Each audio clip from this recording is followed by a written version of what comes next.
Yeah, it was one of those high.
Just like 5 o'clock, 6 o'clock. So we're going to call the meeting to order. So can we do the stand for the Pledge of Allegiance?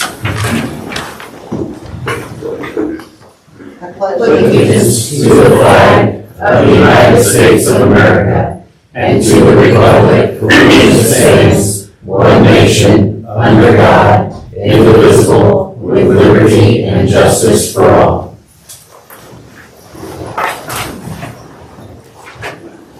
Can we get a roll call? Sure. Mayor Pete.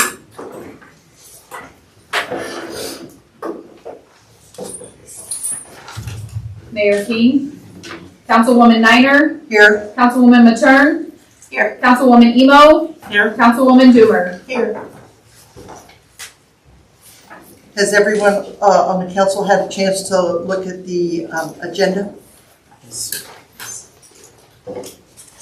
Do we need to get approval of that, of the agenda? Yeah, the same. Okay. Hearing no objections to the agenda, they're approved by unanimous consent.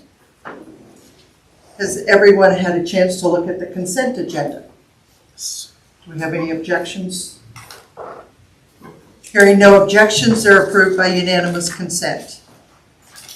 We'll now open it up for public comment. If anyone has something they want to address, please come to the podium, state your name, address, and your comment. Sure.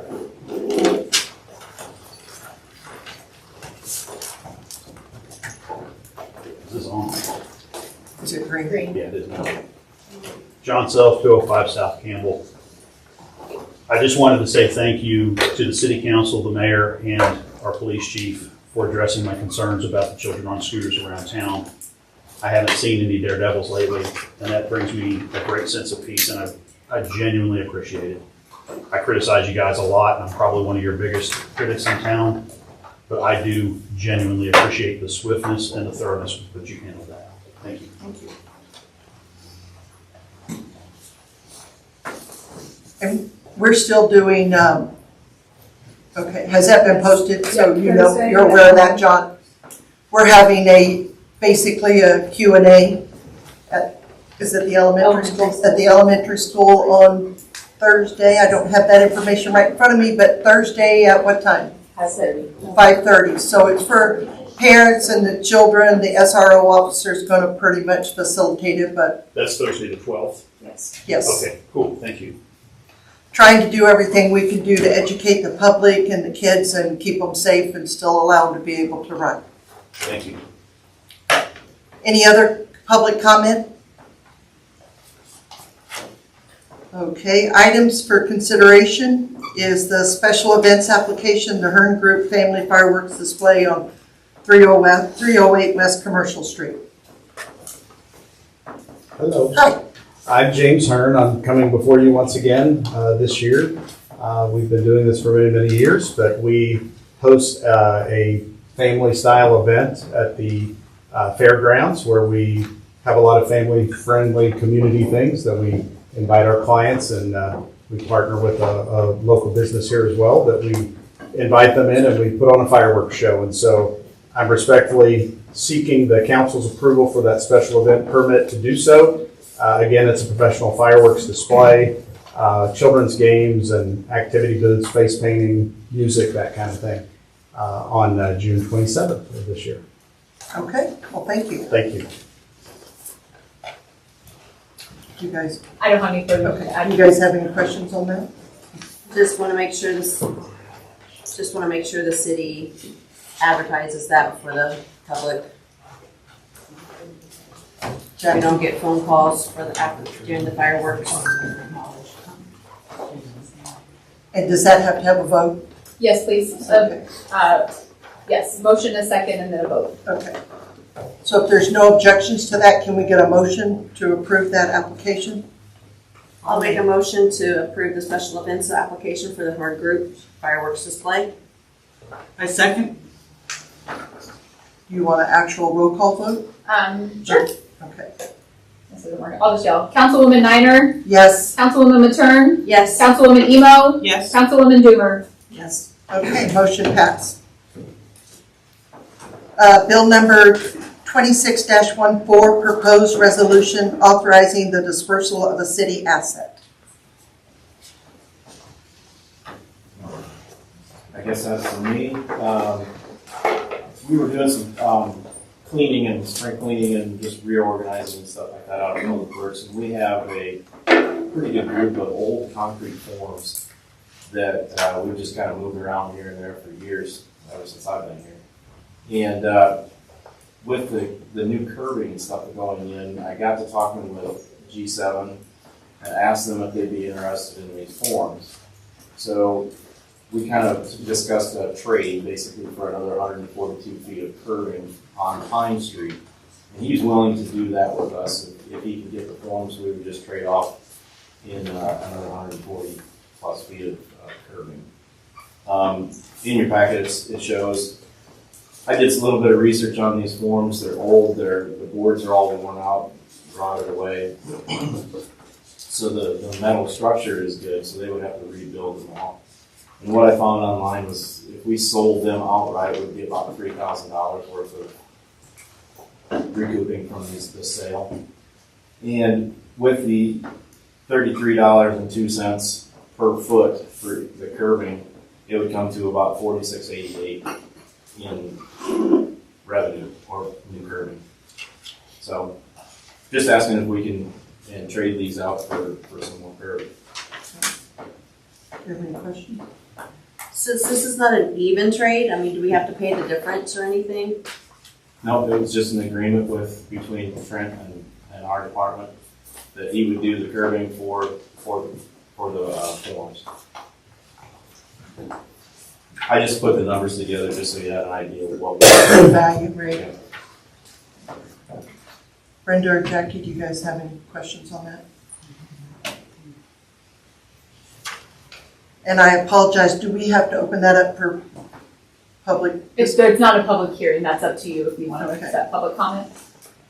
Is there any public comment regarding bill number 26-14? Okay, hearing no objection, can I have a motion? I'll motion to accept the bill number 26-14, proposed resolution authorizing dispersal of city asset. I second. We have a motion and a second. Can we do a roll call vote? Councilwoman Niner, Yes? Councilwoman Matern, Yes. Councilwoman Emo, Yes. Councilwoman Doomer. Yes. Motion passed. Bill number 26-15, proposed resolution authorizing the city administrator to execute a change of order for contract with G7 Construction.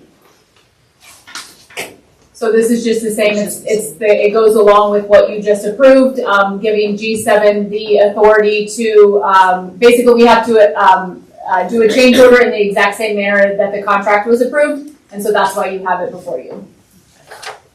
Can we get a motion for that? I'll make a motion to approve bill number 26-15, proposed resolution authorizing the city administrator to execute a change order or contract with G7 Construction. Do I have a second? I second. We have a motion and a second for bill number 26-15, proposed resolution authorizing the city administrator to execute a change order for a contract with G7 Construction LLC. Can I have a roll call vote? Councilwoman Niner, Yes? Councilwoman Matern, Yes. Councilwoman Emo, Yes. Councilwoman Doomer. Yes. The next item for consideration is the presentation draft budget for fiscal year ending March 31st, 2027. Good evening, Mayor, members of council. Unfortunately, the microphones are not working and I am recovering from a pretty big illness. So I'm going to do my best to project my voice, but I'm sorry that the microphone is not going to be able to help me out. So hopefully I can make it through the whole presentation without losing my voice completely. But while Kylie pulls up the presentation, tonight is our opportunity to present to you all the FY 2027 proposed budget. And what's really been great about this budget cycle is that none of this presentation tonight should be new to you, because we did 4 budget workshops over the last several months and really got to deep dive with you all and kind of take you along the budget process with us. So tonight is really kind of a summary of everything that we've talked about and kind of where we have ended up for our proposed budget. So those budget workshops that we did, like I said, was really bringing you along in the process of how we build a budget. So when we look at what a budget process looks like, this is how every city works on their budget, or how they should. So first, you start by forecasting your revenues. So we look at what we think the current year revenues are going to come in at, and then we anticipate what we think next year's revenues will come in at. So it's not a perfect science, it's more of an art, but we look at trends over several years to see where we think revenues are going to come in at. We then look at our expenditures and create what our assumptions for the year are going to be. By doing those two things, we're able to create what we call our base operating budgets. So that's really the kind of, bare bones of, if we do nothing new, what does our revenue look like and what do our expenditures look like? And that gives us a really good starting point to know, is this going to be a year where we probably need to cut? Or is this going to be a year where we have some extra funds to decide how we want to prioritize? We then look at what our capital expenses are going to look like for the year, because we do have that capital improvement sales tax. And we also look at, are there any one-time expenses that we want to include in this year's budget, but not add them to an ongoing budget. So those are the things that we have done over the last several months and that we've walked through with you. And so tonight is kind of putting that all together. But before we put it all together, I want to kind of summarize some of the main points that we talked about in our budget workshops, just to make sure that we're all operating on the same page, and so that the public can kind of hear to discuss. So the first thing I just like to cover are just some budget basics to make sure that we're all starting from the same point. We have an April 1 fiscal year, so just the reason that we point that out is that all cities have different fiscal years. Some start in October, some start in July. Ours happens to start April 1, so that runs April through March. Something that is important to point out is that we do have to pass a balanced budget, so we don't get to do sometimes what the federal government might do and not pass a balanced budget. We are required to. What we talked about a lot in our budget workshops this time around, and something that you'll hear me talk about a lot tonight, is fund balance. So I just want to make sure that we all know kind of what that means. So our fund balance is really our reserves, or if you were thinking about your personal budget, kind of your savings account. And so the way that we build that up is that we spend less than we bring in. So right now we have fund balances in all of our various funds from times that we've had better years. Our current policy requires that we have an 8% minimum fund balance, but as we talked about in one of our budget work sessions, we really like to increase that to 15%, as 8% just feels a little bit low as we're heading into some more uncertain economic times. So we will be bringing forward a resolution at your next meeting to update that policy to 15%. And then lastly, just something that is really confusing unless you're doing budget on a daily basis is that we budget by fund. So it's called fund accounting, and it's really the way that we keep track of money. So we have 16 different funds, which I'll go over on the next slide, but really the purpose is some of those funds and some of our revenues are very specific on what they can be used for. for. So funds allow us to track revenues and expenditures for specific types of spending so that we don't lose track.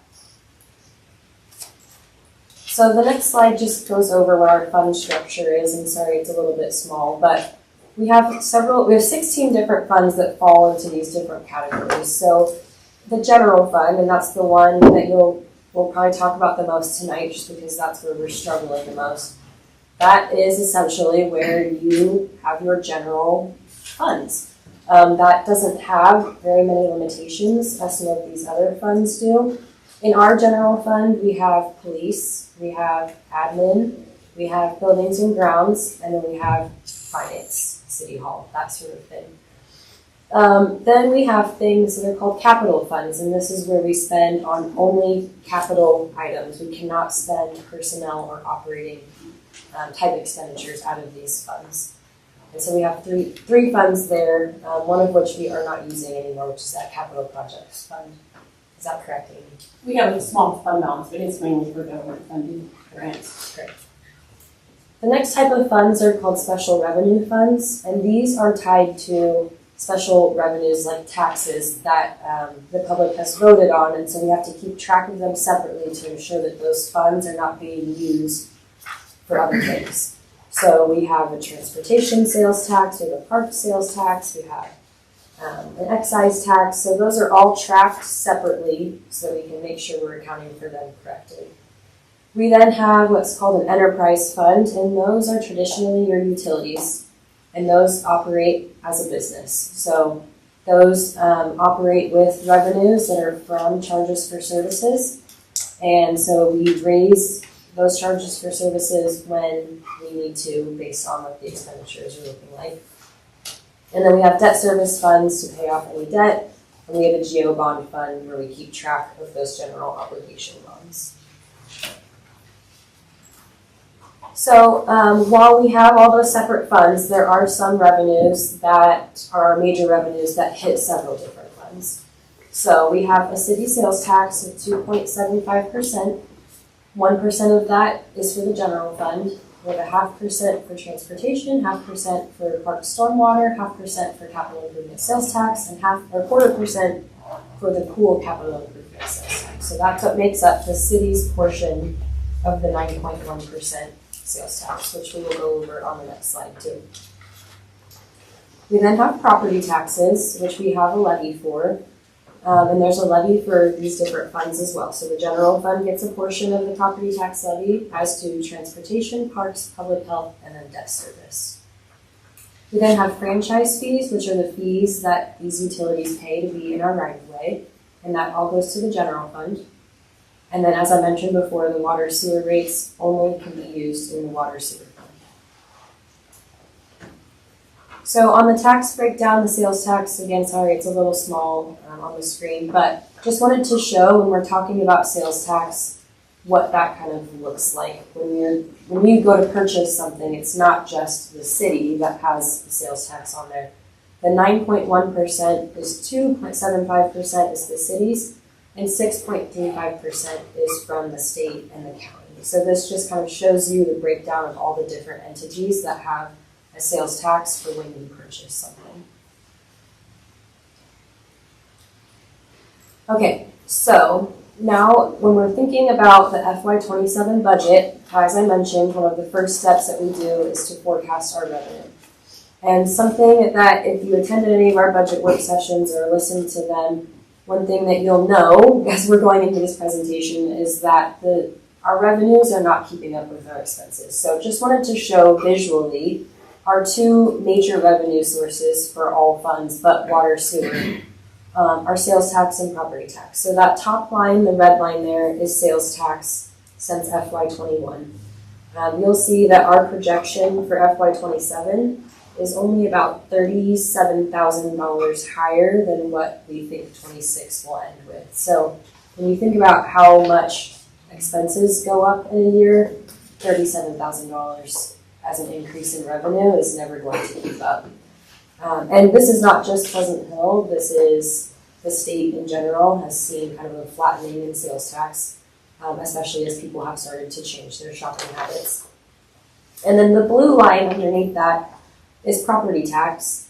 And you'll see that there is a slight increase that we have gotten in the past on property tax. The way the Hancock Amendment works is that we were able to get new construction plus the consumer price index, or 5%, whichever is less. So like last year, the consumer price index was 2.9%, so that's the increase that we are allowed to see in property tax. So I know some people's individual property tax bill may have gone up 15%, but we are only allowed to collect the consumer price index increase in revenue.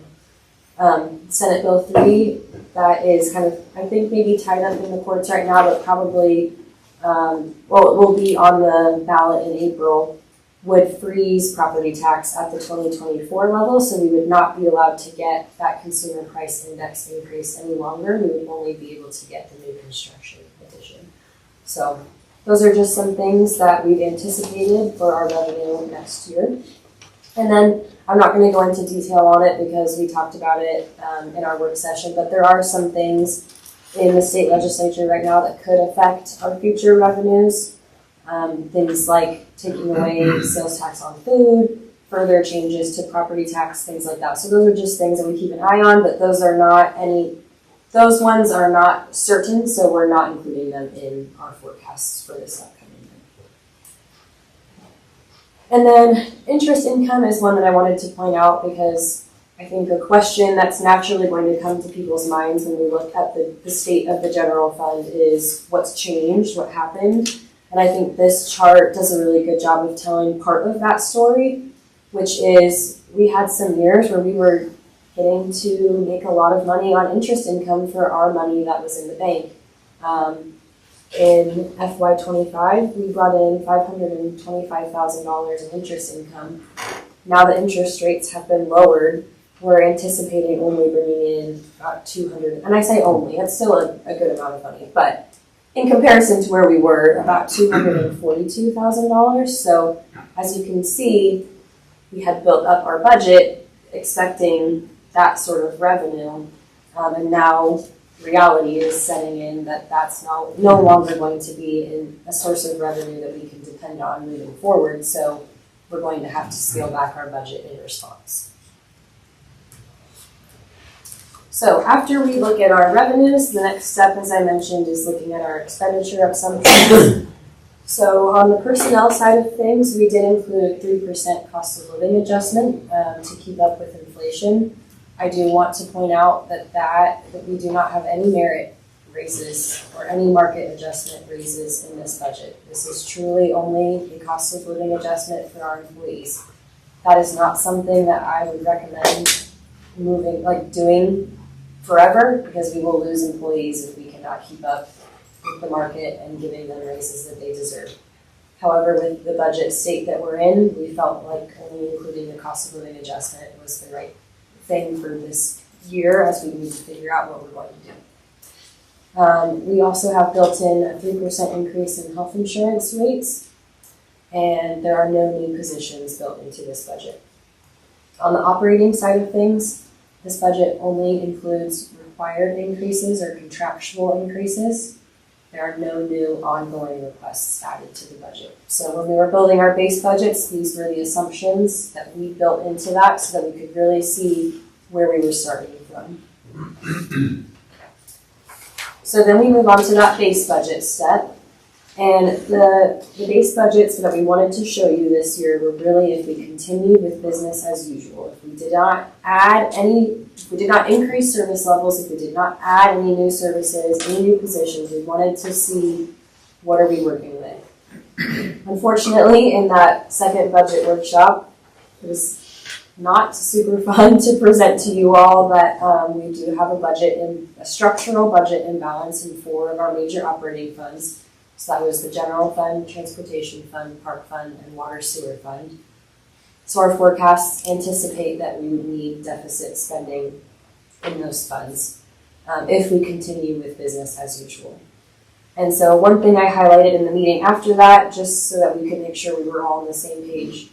What this really means is that our revenues are not keeping pace with our regular ongoing expenses. So we have a structural imbalance is what we call that in the budget world. So We have to fix that because there's only so long that you can continue on with the structural imbalance before you run out of your savings account.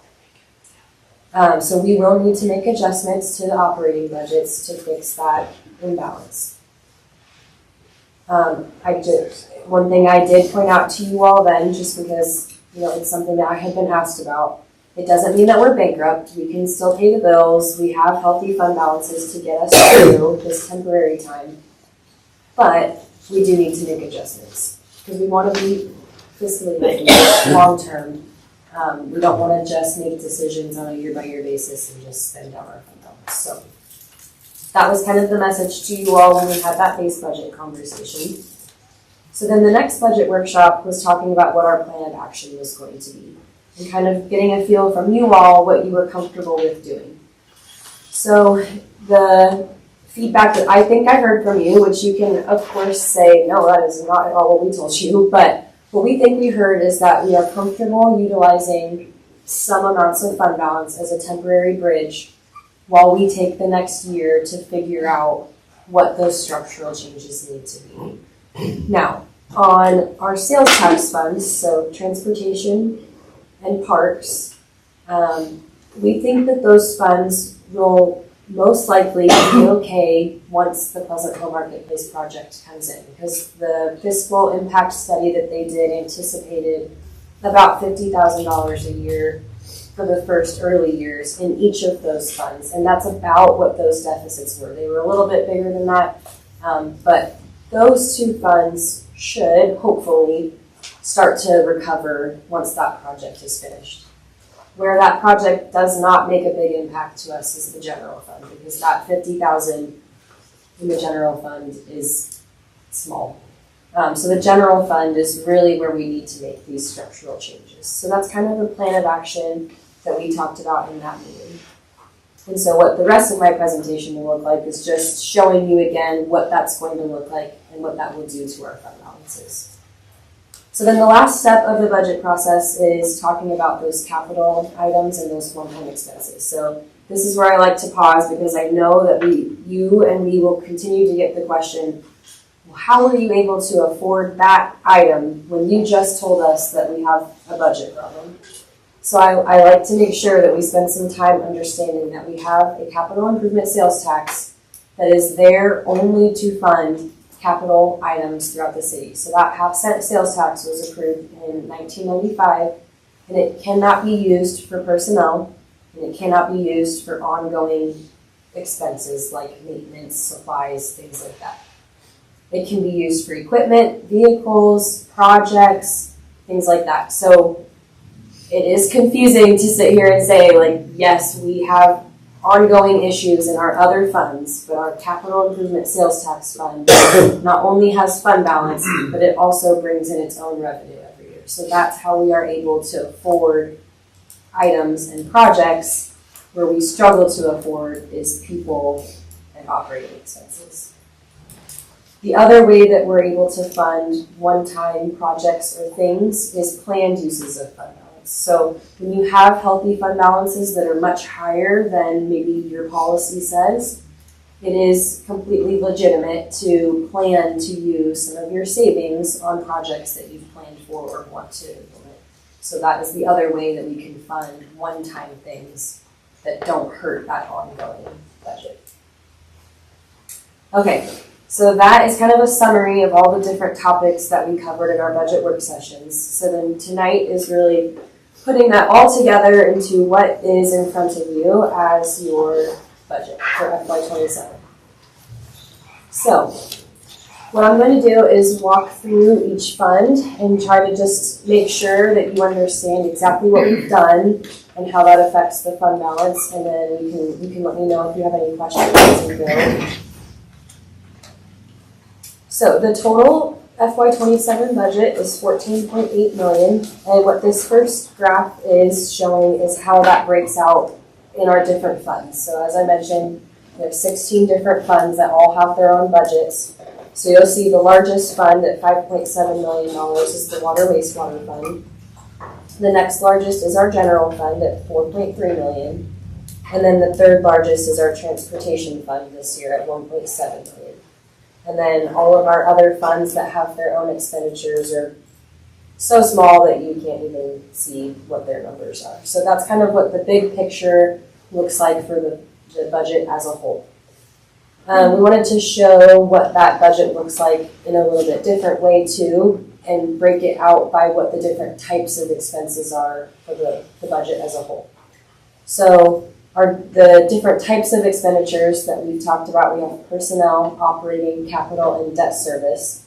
So this is how that 14.8 breaks out among those different types of expenditures. So the biggest expenditure this year is on the operating expenses. Then personnel is the second biggest, that's about 30% of the budget. Debt is 11.8%, and then capital outlay is 11.2%. So that's how those expenses break out on those different types.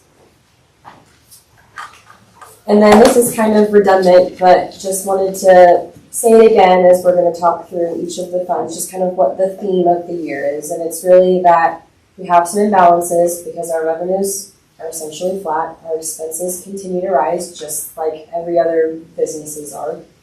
And that most funds are going to require deficit spending this year.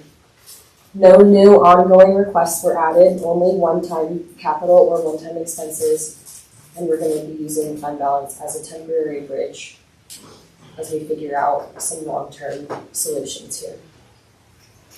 Okay, so each fund is going to kind of look this same way, so I'm going to talk through this one and hope that it makes sense visually. So for each fund, we have revenues and expenditures. So revenue at 3.7, expenditures at 4.4 is a difference of $718,000. So then that arrow shows you how much fund balance we need to use to cover that difference. So $718,000 of fund balance. Now it's important to note, and we talked about this in I think our second work session, is that Dogwood prepaid their pilot a few years ahead of time. So that $300,000 is normally revenue that we would have been bringing in each year. Instead, they paid it to us all at once, a lump sum payment, and we restricted it in our fund balance, knowing we would need to use it to offset that loss of revenue. So the $300,000 pilot prepayment is one that we knew we would need to use and was sitting in a restricted. So that doesn't, I wouldn't say that that's part of this deficit. That would have been revenue if they wouldn't have prepaid that pilot. Now, the amount that is deficit spending is $345,000. We did cut $50,000 out of this budget. We took some out of each department's budget. So everybody is taking a little bit of a hit to get us to that $50,000, because that is a commitment that I made to you all that we would do a $50,000 cut. And then this other $350,000 is we're going to have to make some structural adjustments that are going to take some time and will be big, because that fund doesn't have, I listed the things that are in that fund. There's not much to it, so $345,000 will be felt when we need to cut that out of there. The remaining amount of fund balance that we're using is $72,000 for one-time expenditures, which I'll talk about on the next slide. That leaves our ending fund balance in the general fund at $2.3 million. So luckily we do have a very healthy fund balance in that fund. That's a 53% fund balance. So that's well above the 15% that we want to make sure we have. So I feel comfortable doing this as a temporary measure, but I would not recommend doing it any years past this. So the things in that one-time expense, the $72,000 that we're pulling out, are for these 4 items for a one-time that we talked about at our last meeting. So targeted industry analysis, we thought that would be really helpful for when we implement the Economic Development Council. A housing study also will be helpful. And then the citizen survey is one that I requested to you all so that we can kind of gauge some feedback from the citizens as a whole on what things that they think are important, what things that they want us to make sure we take care of in future budgets. And the whole point of doing that is so that we can then put together a strategic plan, using that as our context of what's important to the residents, creating a 5-year strategic plan. So those are the only 4 additions to the general fund using fund balance this year. The rest of the fund balance is covering that deficit. Okay. Moving on to the transportation fund. So revenue of $1.6 million from that half-cent sales tax. Expenditures, and I think that has property tax as well. Expenditures of $1.8 million leaves a difference of $240,000. So follow the arrow, the amount of fund balance we need to use is $240,000. Only $37,000 of that is to offset a deficit because we are holding a vacant position for the year, so they will not fill that to try to help fix that deficit problem for the year. This is one of those funds that we do think that the marketplace project will help recover this fund because it's anticipated to bring in $50,000 when that project is in, so that would cover that deficit in this fund. The remaining use of fund balance is for some one-time expenditures that we talked about at your last work session, leaving an ending fund balance of $315,000, 18%. So those one-time expenditures that we talked about last week were the street sign project, some stormwater projects, sidewalks, additional overlay and micro seal, and then engineering for Veterans Parkway. I'm not going to go into detail on those since we kind of talked about them at length last week, but if anybody has questions, we can certainly dive into those further. Okay, moving on to the park fund. Revenue of $782,000 in that fund. Expenditures of $817,000 leaves a difference of about $35,000, which means we need to use $35,000 of fund balance to balance the budget. And that entire amount is to offset the deficit. So I will note that in this fund, it's receiving a $25,000 transfer from the general fund to help make sure we don't go below that 15% fund balance because they cannot cover that one on their own. And we did also cut a seasonal position out of this so that we could make sure that we did not dip below fund balance on this one as well.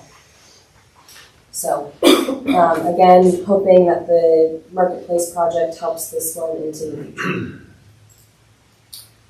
So there are no one-time expenditures being added to this fund. And then lastly, the other major fund that we wanted to cover is the water sewer fund. This one, we're anticipating revenue of $5.6 million and expenditures of $6.1 million, so a difference of $426,000.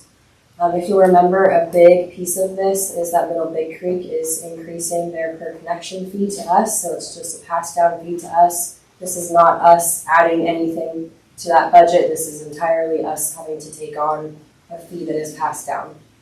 As I mentioned in the beginning, Water Sewer Fund is supposed to operate like a business, so you are supposed to raise rates to offset any differences to make the budget balance. Now, what I have recommended to you all is that we do have a consultant come in and do a rate study for us so that we can make sure that we are doing the rate structure in the best way possible that helps us fix this problem. And so that we can see, they'll do kind of like a multi-year rate study so that we can see what future years might look like, so we can try to smooth out what rate increases might look like and make sure that we're keeping not only a healthy fund balance, but keeping up with the infrastructure maintenance that we need. So we want to put out the RFP for that this week. We thought maybe it would be under our purchasing thresholds and that we could just get quotes. But it's looking like the firms that we've talked to are going to be higher than our purchasing threshold, so we would need to do an RFP on that. So we want to get that out as soon as possible because we cannot actually use $426,000 of fund balance because that 9% fund balance number is before the fund balance. So we need to get that rate study started and get those rates implemented so that we can make sure that this fund is healthy moving forward. And on this one, I just wanted to note that we did notice a public hearing for rates tonight before we knew what this was looking like and before I recommended doing a rate study. So clearly we're not recommending to raise rates tonight, so we are not doing the public hearing, so we will re-notice that whenever we get that rate study back so that the public can have a chance to comment on that. And then there were only 2 one-time expenditures in there, and it was leak detection equipment for Tony's crew. Okay, so then going on to the capital improvement sales tax fund. So this fund from its half-cent sales tax brings in $483,000. Now, there are some expenditures that automatically come out of this fund based on how we've prioritized it in the past. So immediately we do a transfer of $100,000 to a transportation fund so we can make sure that that fund has adequate funds to be able to do street programs, things like that. We are transferring $198,600 to the vehicle replacement fund this year. We do $7,500 in annual computer replacements. We put in $25,000 for major facility improvements, like if we have an HVAC need or a major thing that happens at one of our facilities. We did add this year, we'd like to start doing an outdoor warning siren replacement program. And as I'm sure several of you heard the other day that our sirens went off, it just is a good example of why we need to implement this replacement program to make sure that those sirens are in good working order. So we're going to do $30,000 a year coming out of this fund for that. We then had $115,000 worth of department capital requests for their individual equipment items. And then we did, after meeting with you all last week, we have $135,000 worth of projects from the fund balance, several of which were things that got budgeted before but weren't done yet, so they're sitting in the fund balance and we're reappropriating those. So here's the list of all those different projects, both from the department requests as well as some of the ones that we're pulling from fund balance. I don't think anybody wants to listen to me read those, so I'll just leave them up on the screen for a few minutes. But just some things to point out. Runs on campsite improvements, sidewalks, different pieces of equipment like a pitching machine. These are all things that will come out of that capital improvement sales tax. So if anybody asks you, how did we afford a pitching machine? You can tell them capital improvement sales tax.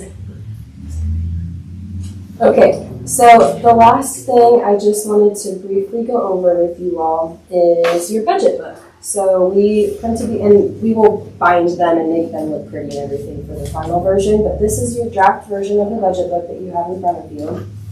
And I just kind of want to walk through the sections really quick so that you know how to read it over the next 2 weeks before we ask you to adopt the budget.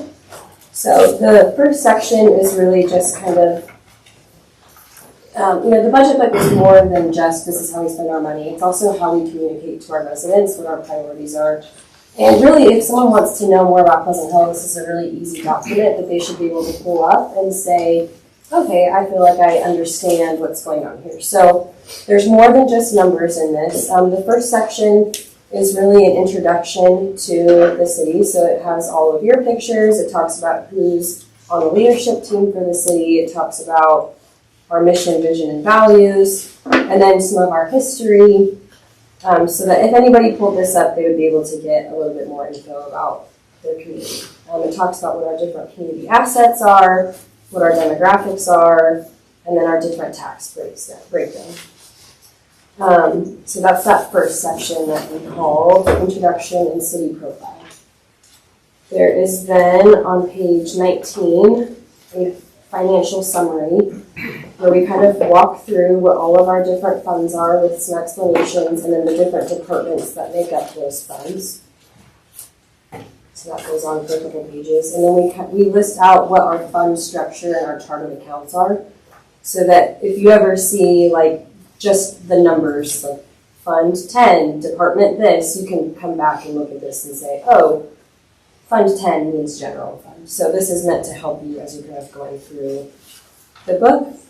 And then we just have a quick little overview with the revenue and expense pie charts there. And then the last section that's in here right now is called Fund and Department Budgets.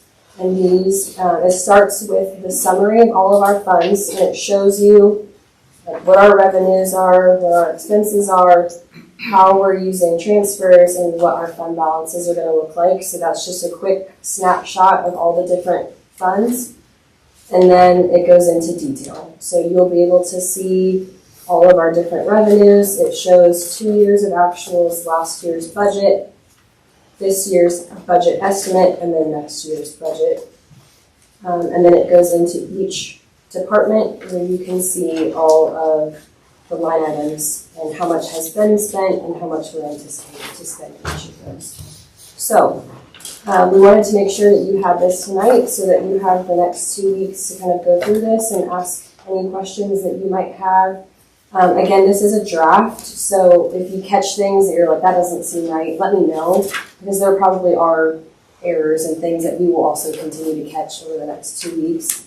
But just wanted to make sure that you have that ahead of the budget adoption. So with that, I'm going to give my voice a break and let us know if you have any questions as of this moment. Otherwise, we can answer them over the next 2 weeks or at the next meeting. I just want to say very nice job. It's beautiful. Thank you. If we do have questions, do we email you, or are we gonna plan another work session to go over anything, or? You can email me and then I'll just make sure that I email all of you back. So if Okay. you email me a question, I'll send what all of the questions and answers were to all of you. And then if there's any of those that you want me to go over at the next meeting, I can do that too. You guys got any questions, comments? Well, I wrote it down here, I don't know if I'll find it because I took a whole page of notes, but our fund balance, oh, here it is, where we're gonna, if we implement this and pass the budget as, we'll still have a 53% Yes, yeah, fund that balance, so includes, that's a good, healthy balance for us. yes, yep, that includes utilizing as much fund balance as needed. Is there any questions or comments from the general public? Yes, sir. Yes, Pat Clifford, 409 Lake Street. Several times you mentioned the fact that once the market project is completed, but unless things were changed from the public meeting on it, you were giving them back their sales tax, and they won't, under the CID, they won't be paying property tax. Is that considered in this? Yeah, And that is Price Chopper only, so you may be including the other projects. yeah, and this fiscal impact report was just Price Chopper only. We're not giving them back the full amount of the sales tax. It's a sales tax sharing model, so this is how much we will get above and beyond what we're already collecting. Okay. Good question. Well, and Dr. Zachary Patterson, 402 Whisper, I had questions on that. I mean, Suzanne works for me, but they're very tight-lipped about it. So I'm trying to understand, are they going to fully develop everything around that, or are they just going to have outlots?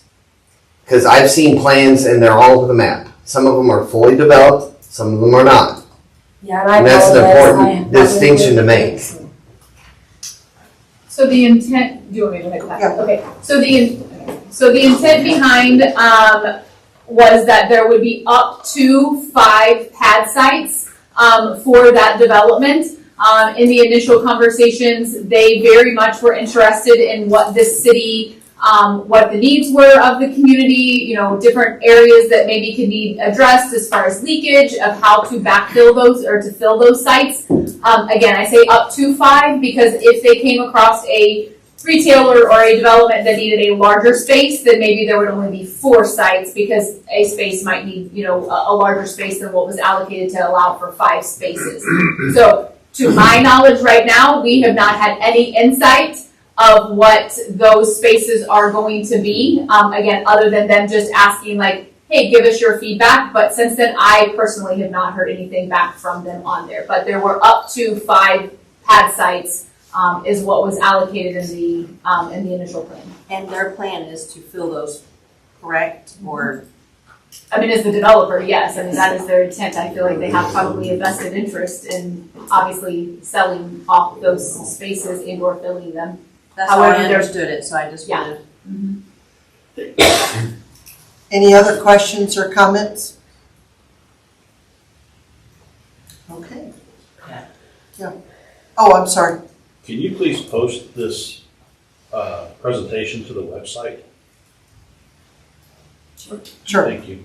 It was gonna be one of my questions. I think it'll be a It doc. is, yes, we can, and it will be, it's embedded, is it embedded? Kind of, it's Kind on the screen in the. Okay. But yes, we can. Okay, thank you. Where do you get these booklets? Do what, that's, they're gonna post it on the city website, The whole booklet? the whole book. Not the, Well, We will post the budget book once it's in its final form. Right now, it's just in its draft form. We So, don't get to see it in draft form? I mean, if you all want us to post the draft form, then I will As do long that as to it has a you. caveat that there could be still a spelling error. do what? I said, I was as long as gonna there's a say that- caveat that there may still be a typo or a spelling error in there, but I mean, I don't have a problem. What's your guys' I thought? feel like it would be very transparent, and that's the whole part of. I think it just needs to be very clearly stated that it's a draft. So don't go looking for a period or a comma or see if a T's been crossed or a word's been misspelled, because it is a draft. And I probably would hunt somebody down if they posted that there was an inappropriate, inaccurate draft out there. That's why it's not posted, but we could post it as a draft. Seems like draft across the page like we do in our documents. So, all right, moving forward, staff reports. I apologize that we don't. I was putting the agenda together and obviously Kristen sent out her weekly email and I just forgot to take it off of there. That is on me when I was doing the agenda Thursday night. Okay, well then I have a question about sidewalks. I know Tony's probably tired of me emailing him about sidewalks as well as you, Kristen, but is there a listing of the sidewalks that are on the list, I guess to say, to be replaced or that people can look at? I'm getting a lot of comments, questions about, are they gonna replace my sidewalk? Are they doing a sidewalk over here? I was like, that we can direct them to? Well, and I will let Tony correct me if I'm wrong, but it's my understanding that we have not had a sidewalk improvement program, so there is not a list of prioritized sidewalks or anything like that yet. Okay. No, that is correct. So I'm just getting calls just because they're seeing some sidewalks replaced. And I think they're seeing the curbing and all that kind of stuff that is going on. Okay. Yes, we are getting some questions regarding sidewalks. And I think because of some of the talk previously, that's kind of going along with it. Yeah, and with, in this budget, we did put in $50,000 for sidewalks because that was something that you all had said was a priority. But we do need to kind of figure out what our policy on that is going to be. Is it just, we're gonna pick a couple of sidewalks that 50,000 will cover? Are we gonna do a matching program with residents? How we wanna approach that? Because again, right now the policy is that people are responsible for their own sidewalks. But, I think what you all are hearing from the public is that maybe that's not how we need to approach it moving forward. I'm not sure, but sidewalks do seem to be a big priority, so we need to figure out how we want to move forward with those funds. Is that something we need to have a work session on, or? We could have a work session, or it could be a conversation during a regular council meeting, however you guys want to approach it. Okay, and I think that's it, unless you guys have anything further, Jackie? I don't. No, I don't. Thank you. Okay. Hearing no other items for for today's meeting, can I have a motion to adjourn? Do we have closed sessions? No. All right, I'll make a motion to adjourn. I'll second. Does that have to be it? It doesn't have to be. All in favor, say aye. Aye. Any opposed? Okay, you're adjourned. Thank you guys for coming. Thank you.